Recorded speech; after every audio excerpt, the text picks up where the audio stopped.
everyone. Hello, Pisces, Cancer, Scorpio. Welcome sa King Jack Tarot and Jackie Mag. Today's message po yung tungkol po sa New Moon and Virgo. I hope receive you guys. If not, the next time, always sunod po you. Pawang gabay lamang po ito na sa taas ng ating pagtiwala sa ating Panginoon at be reminded po sa aking mga readings. Okay, Page of Water, malakas yung intuition mo. You are very sensitive, artistic, friendly people.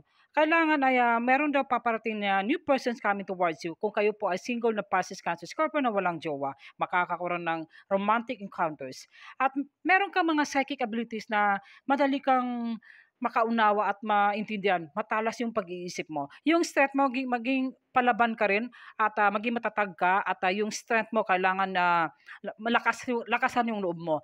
Fourth water, nakakaroon to ng some missing point na boredom o bored, naboboard ka sa walang ginagawa at meron kang iniisip na kailangan may nahanap ka ng self-love, self-care o either self-mentor, self-discovery na katanungan sa iyong isip, puso at damdamin mo. At ito naman, Numerology Oracles card, Newman and Virgo, trust all be well. Magtiwala ka sa anong kakayahan mo sa ginagawa mo. Makinig ka sa anong mga advice sa ibang tao. At ito naman, Lord, we will sell, accept and send healing to our being of the universe. Tanggapin mo kung anong mga healing na bawa ng mga prayers, anong mga advice sa iyo, kailangan ay maging ka rin, makimasa ka at maging connect ka sa ating Panginoon. Papasalamatan natin na kung anong biyaya na binigay sa iyo ng blessings. Thank you po.